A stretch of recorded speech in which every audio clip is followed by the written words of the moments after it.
My name is Natalie Brooks, and I'm 32, CEO of a tech startup in Austin, Texas. My flaw? I've always trusted too much, especially when it came to family. Stay in the kitchen where you belong, my mom snapped on my sister's wedding day. My CEO badge slipped out of my purse, gleaming on the floor. Hours later, that same badge would burn every lie they'd told about me. If you're watching, please like and subscribe. It helps more than you know. Tell me, has your family ever underestimated you? Made you feel small, even when you'd grown? Share where you're watching from. I'll be reading them tonight. It was Christmas Eve, and the house was strung with lights, golden and glowing, as if nothing in the world could fracture this family.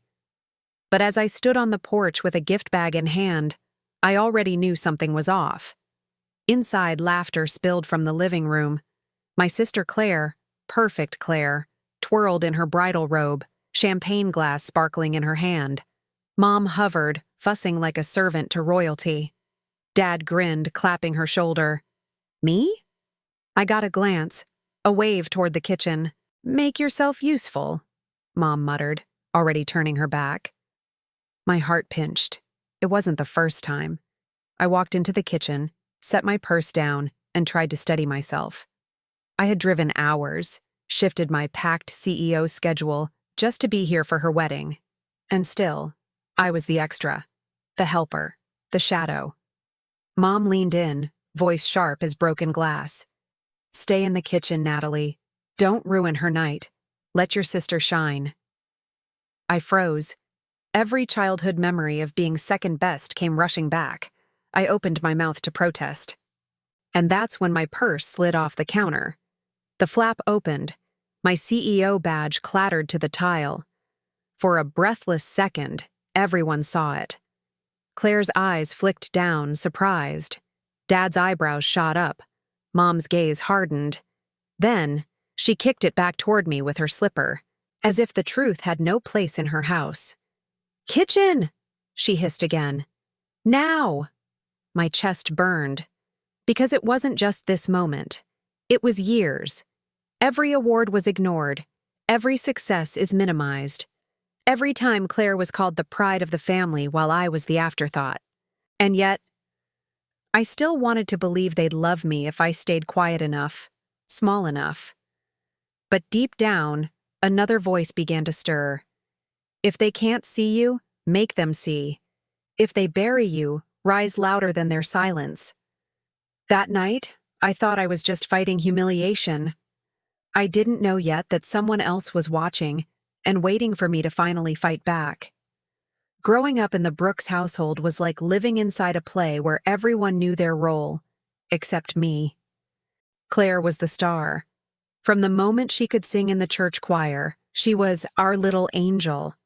Every dance recital, every spelling bee, every school award, my parents were front row, clapping like she was born to be worshipped. Me? I was the steady shadow, quiet, obedient, the one who got straight A's but never heard applause for it.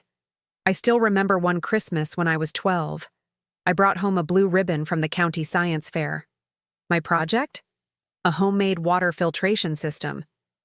Dad barely looked up from his plate. "That's nice, Nat," he said flatly, then turned to Claire. "How's your audition for the spring play?" Mom chimed in, eyes glowing. "If she gets the lead, we'll have to invite the whole neighborhood," I whisper. "But I won first place." Mom smiled, distracted. "Science is good, sweetheart, but plays are memorable." That night, I learned my place. Every Christmas Eve, our house transformed into a spectacle. My mother believed appearances were everything. Lights strung on every inch of the house. A 12-foot tree glittering with ornaments that weren't just decorations, but symbols of Claire's milestones. The ballerina ornament from her first recital. The silver star from her valedictorian speech. The gold frame with her college acceptance letter inside. And tucked somewhere near the bottom, a generic glass ball with my name etched faintly across it. The afterthought ornament. I told myself it didn't matter. I told myself my worth wasn't measured by a tree. But when you're a child, it feels like the tree is your whole world. Dad was quieter than Mom, but his silence cut deeper. Once, after I graduated with honors in computer science, I came home flushed with excitement, ready to share the offer letter from a big Austin firm. I laid it on the table like a treasure. He barely glanced. "It's not the same as law school, like Claire, but at least you'll have a paycheck." I swallowed. "It's more than a paycheck, Dad. It's a chance to build something." He nodded absently. "Just don't get your hopes too high, Nat. Not everyone is made to lead." Those words carved into me. I carried them through every sleepless night, building my startup. I told myself I'd prove him wrong. Claire wasn't cruel, not at first. She just believed the spotlight was hers by right. One Thanksgiving, I offered to cook the turkey. She smirked, glass of wine in hand. "Nat, let me save you the embarrassment. Cooking's not your thing. You'd probably overcook it like everything else you touch." Mom laughed, sipping cider. "She's right, honey. Let Claire handle it. You can set the table." I clenched my jaw. I'm not 12 anymore. But I set the table anyway, because in this family, defiance was a crime. Looking back, the signs were everywhere. The way Mom always whispered about appearances. The way Dad praised Claire for charm, but dismissed me for being too serious. And Claire? She basked in it, smirking, always quick to remind me. "Don't try to compete, Nat. Some of us were born special." I believed them. I believed all of them. That flaw, trusting family more than myself, was my biggest mistake. And that's why, on her wedding day, when my mother shoved me into the kitchen like hired help, I wasn't shocked. But what none of them knew, what even I didn't realize, was that by the end of that night, the kitchen wouldn't be where the story ended. It would be the place where my revenge began. In the weeks leading up to Claire's wedding, the tension in our family rose like steam under a lid. Every phone call, every visit, seemed to remind me of my assigned place. Quiet, supportive, invisible. Claire's engagement party was my first warning. The house was packed with relatives, champagne flowing, laughter echoing. I slipped in wearing a simple navy dress, not flashy, not showy, just enough to blend in. Claire spotted me and smirked. "Well, Natalie, at least you tried." I blinked. "Tried what?" She sipped her drink, eyes raking me up and down. "To look presentable. But don't worry.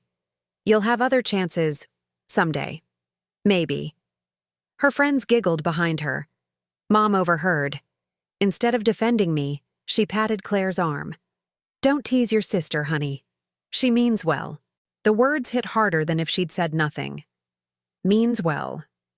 Not successful. 2 nights later, I overheard a late conversation in the living room. Claire sat with Dad, flipping through a wedding planner. She pointed to a section with a laugh. "And this? Oh, easy. Natalie can cover the vendor calls. It's not like she has anything important going on." Dad chuckled softly. "Good idea. She's always reliable with small tasks." I froze in the hallway, my chest tightening. Small tasks. That was what they thought my entire career amounted to. Small tasks. I wanted to storm in, slam my CEO badge on the coffee table, scream that I wasn't their errand girl. But instead, I retreated quietly to my room, biting back tears. A week later, Claire dragged me to her bridal gown fitting. She stood in the center of the boutique, glowing in white silk. Everyone gasped, clapped, and showered her in praise. Then the consultant turned to me. "Would you like to try on a dress too, just for fun?" Before I could answer, Claire burst into laughter. "Her? In a wedding dress? Please, she'd look like a kid playing dress-up." I whispered, "That's not fair." She smirked, adjusting her veil. "Life's not fair, Nat. Don't you know that by now?" The consultant's face fell, embarrassed. I excused myself to the restroom, staring at my reflection in the mirror, cheeks burning. And in that mirror, I whispered, "One day, Claire. One day you'll choke on your own words." The The final straw came 3 days before the wedding. I was in the kitchen, helping with preparations, again, when I noticed Claire's phone buzzing on the counter. A message flashed across the screen. "Don't worry, she'll never know. I'll keep her distracted." The name was blocked. Just unknown. I froze, staring, my gut twisted. Who was she talking to, and what wouldn't I know? Before I could read further, Claire swooped in, snatched her phone, and glared at me. "Stay out of my business," she snapped. I tried to steady my voice. "I wasn't—" "Of course you were," she cut me off, her tone mocking. "You're always snooping, hoping to find some flaw in me. Newsflash, Nat, I'm flawless." She stormed out, heels clicking against the tile. I stood there, heart pounding. Because in that moment, I realized the cracks weren't just about cruelty. There was a secret. And secrets always find a way out. That night, lying awake, I replayed the message again and again in my mind. She'll never know. It was the first sign that Claire's perfect wedding, and her perfect image, was hiding something rotten underneath, and I was about to dig it up. The wedding day arrived wrapped in sunshine, champagne, and nerves. I told myself I'd just get through it quietly. Smile when expected, stay out of the way, keep the peace. But peace is a fragile thing, especially in my family. The church buzzed with guests, flowers lined every pew, and the air smelled of roses and powdery perfume. I slipped into a seat near the back, content to blend into the crowd. But Mom spotted me almost instantly. She leaned over the pew, her voice sharp but hushed. "Natalie, what are you doing here? Go help in the kitchen. They're short on staff." I froze. "What? I'm a guest, too." Her lips thinned. "Guests contribute. You've always been better with chores." My throat tightened. "Mom, I flew across the country. I took vacation time. I bought a dress. I'm not kitchen staff."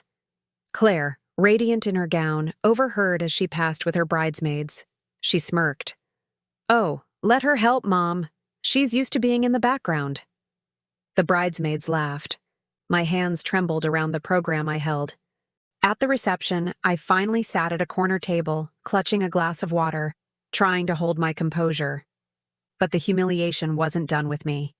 Halfway through the toasts, Uncle David, already tipsy, raised his glass and bellowed, "To Claire, the shining star of this family, and to Natalie. Well, thank goodness she showed up to pour the wine." Laughter rippled across the room. I felt my chest cave in, my pulse pounding in my ears. My cheeks burned with shame. Dad didn't correct him. Mom didn't speak up. Claire just laughed along, her champagne flute glittering under the lights. And then it happened. I stood to leave, my vision blurred by tears. As I grabbed my clutch, it slipped, clattering to the floor. My CEO badge from the tech firm I had built tumbled out, landing face up in the glow of the chandelier. For a moment, silence, then whispers. "CEO? Wait, Natalie? Of that company?" Claire's laughter stopped dead. Mom's eyes widened. Dad leaned forward, squinting. But before I could explain, before I could claim my truth, Claire snatched the badge from the floor and held it up like evidence. "Cute," she sneered.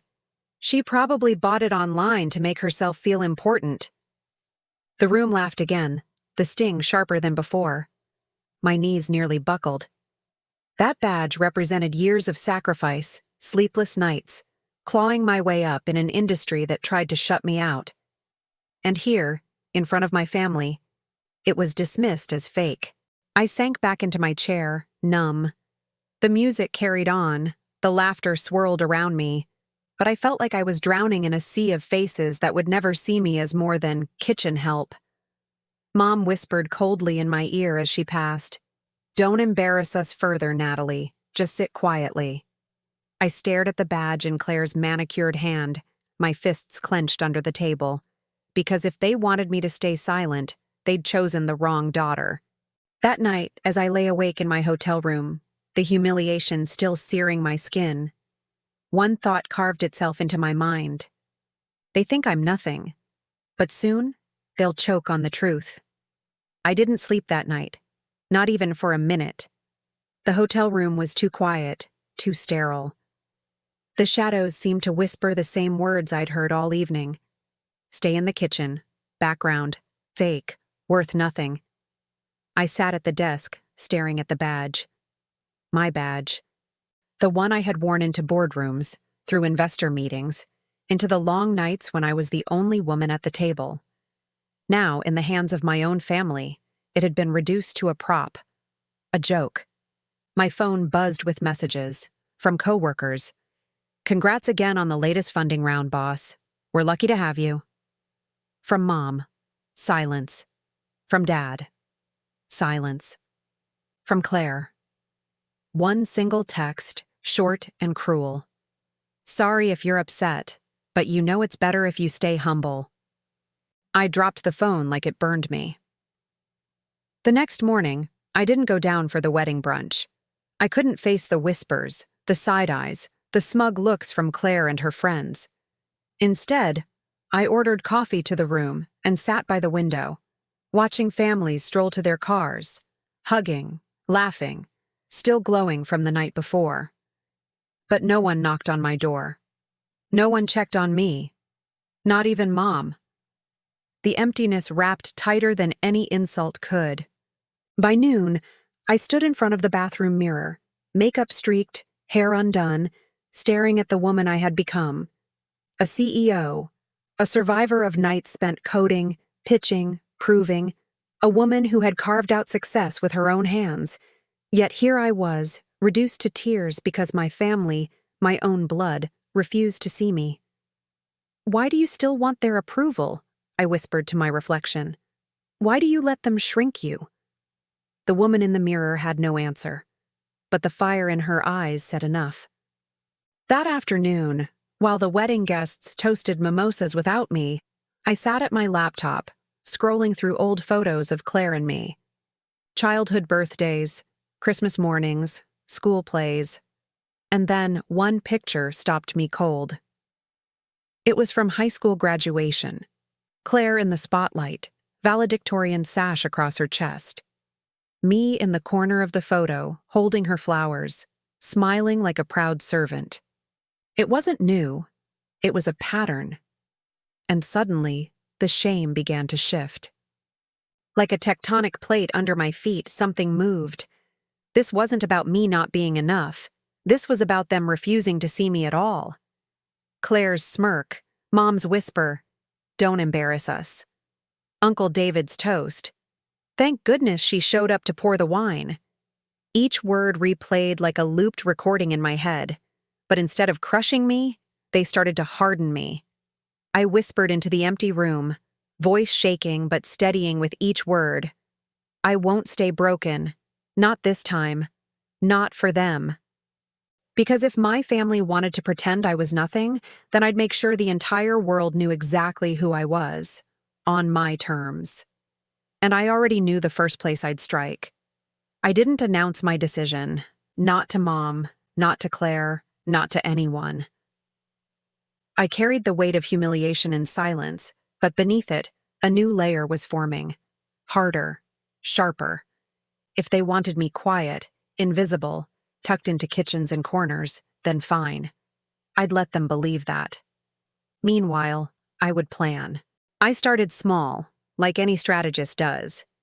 Claire's picture-perfect life wasn't as airtight as she pretended. A week after the wedding, I heard whispers from a mutual friend that Claire's new husband, Matthew, was already dodging calls from creditors. He's got champagne tastes and beer money, the friend laughed, sipping her latte. Claire doesn't see it. She thinks she married rich. I kept my face calm, but inside I was already taking notes. For years, my family had painted me as the shadow, the helper, the extra, the one who didn't belong in their glossy albums. So I decided to reframe it. At work, I greenlit a PR profile my communications director had been pitching for months, a feature piece on the young women rebuilding tech leadership. I agreed. knowing it would circulate in major outlets, knowing my face and story would land in every inbox, even Claire's. I wasn't just planning revenge. I was planning exposure. I didn't have to look far. Uncle David, the same man who had clinked his glass and made me feel small at Claire S.'s wedding, was notorious for cutting corners at his construction business. I asked around quietly and learned from a former employee that invoices had been lost and safety checks missed. It wasn't my battle, but it was ammunition. And ammunition has value, even if you never pull the trigger yourself. I knew better than to lash out right away. Revenge isn't fire, it's ice. It needs patience. Claire and Matthew were planning a lavish second reception for extended friends, family, and colleagues, a showcase of their perfect union. The moment I heard, I smiled to myself. That was the stage. The place where everyone who had dismissed me would gather again, dressed to the nines, smug and certain. And this time, they wouldn't see me coming. I kept the CEO badge in my purse, not out of pride, but as a reminder. It had slipped out once by accident. Next time, it would be on purpose. Because as I sat in my office late one night, planning the rollout, I received an anonymous envelope slipped under my door. Inside was a single sheet of paper with typed words, "She isn't as loyal as you think. Watch closely." No name, no explanation, just a warning. I stared at it, pulse pounding. Was it about Claire? Mom? Someone else entirely? All I knew was this: my plan for revenge had just gotten a new player. The anonymous note haunted me. "She isn't as loyal as you think." I didn't know if it referred to Claire, my mother, or someone else entirely. But it lit a match in me. Whoever sent it wasn't my enemy. At least not yet. They wanted me to watch. And I did. Closely. Claire's second reception was still weeks away, but I didn't wait until then to start. My first move was subtle. I didn't confront her or lash out. Instead, I let her speak, then redirected the narrative. She posted endless photos on Instagram, diamonds sparkling, hashtags dripping with self-importance. One day, I quietly shared a press clipping of my profile piece. Meet Natalie Hayes, the young CEO building the future of tech in Chicago. I didn't tag her, I didn't mention her, but friends and family followed both of us. They saw the contrast. Claire's curated glamour, my substance. The comments said everything. "Proud of you, Natalie. Such an inspiration. This is what real success looks like." Claire didn't reply, but she saw them. I knew because she blocked me the next day. I smiled. First crack. At a Sunday dinner weeks later, Mom tried again. She handed me an apron while praising Claire's delicate hands. "Some of us are made for business," she said sweetly. "Others are made to serve." I didn't flinch.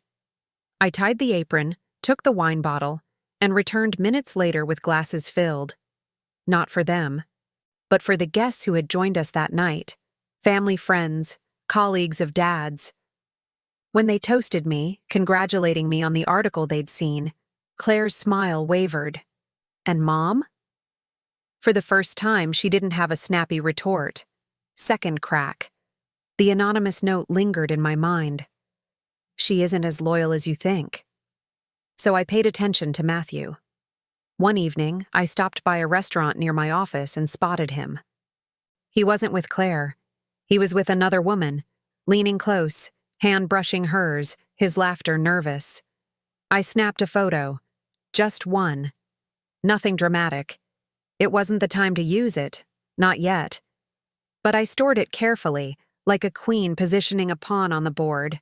For years I had shrunk myself, bent my shoulders, lowered my voice, stayed in the kitchens because Mom told me to. Now I walked taller. I spoke firmer, and people noticed. At work, one of my board members pulled me aside after a presentation. "You've sharpened, Natalie," he said. "Like you know exactly where you're going." I whispered, "Maybe I finally do." Claire and Matthew's second reception drew closer. Invitations rolled out. I wasn't excluded this time. Maybe because the venue was bigger, or maybe because Claire wanted me in the audience to compare myself against her glow. But this time, I wouldn't be standing in the back, silent. I was building my arsenal: proof, presence, timing. The question wasn't if I'd strike, it was how. 2 days before the event, another envelope appeared under my office door. This one contained a single photo, Matthew and the mystery woman again, this time kissing. Scrawled beneath in bold marker, "Use it well." I froze, the paper trembling in my hand. Whoever was feeding me this wasn't just watching anymore. They were pushing me to act. And now, I had to decide. Would my first public strike target Claire's husband, or Claire herself? The night of Claire's second reception arrived like a storm I'd been waiting years to face. The venue glittered, an upscale hotel ballroom dripping with chandeliers, champagne towers, and a string quartet filling the air with music too delicate for the weight of what was coming. Claire had spared no expense. Of course she hadn't. This wasn't a reception, it was theater, and she wanted to be the star. I walked in alone, black dress tailored sharply, heels clicking against marble. For once I didn't shrink when heads turned. I felt them. I wanted them. Claire spotted me instantly. Her smile froze, then stretched wide, brittle around the edges. She floated toward me in her designer gown, Matthew trailing like a well-trained accessory. "Well, well," she purred, glass in hand. "I didn't think you'd show." I smiled back, steady. "You invited me. Wouldn't want to disappoint." Matthew's eyes darted. For a split second, guilt flickered across his face. I stored it away. Halfway through the night, Claire tapped her glass. The room hushed. All eyes turned to her. "Family," she began, her voice syrupy, "is the foundation of everything we build. And tonight, I am so grateful to stand here with the man of my dreams and the support of those who matter most." Her gaze lingered on me when she said it, a knife dressed as a compliment. Laughter rippled, applause followed. I felt my chest tighten, but I didn't flinch. Because I wasn't the same Natalie who once obeyed, apron tied tight, standing in the kitchen. This time, I had something Claire didn't. The truth. When the applause died, I stepped forward. My voice was clear, cutting through the music and chatter. "Since we're celebrating honesty tonight," I said, "maybe it's time we toast to all of it, even the parts hidden in the shadows." The crowd shifted, curious murmurs. Claire's smile wavered. "Natalie, sit down," she hissed. But I didn't.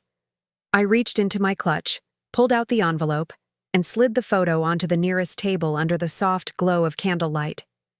Gasps erupted as people leaned forward, seeing Matthew and another woman, locked in a kiss that couldn't be mistaken for anything else. The photo spread like fire through the room. Phones snapped, whispers sharpened. Claire's face drained of color.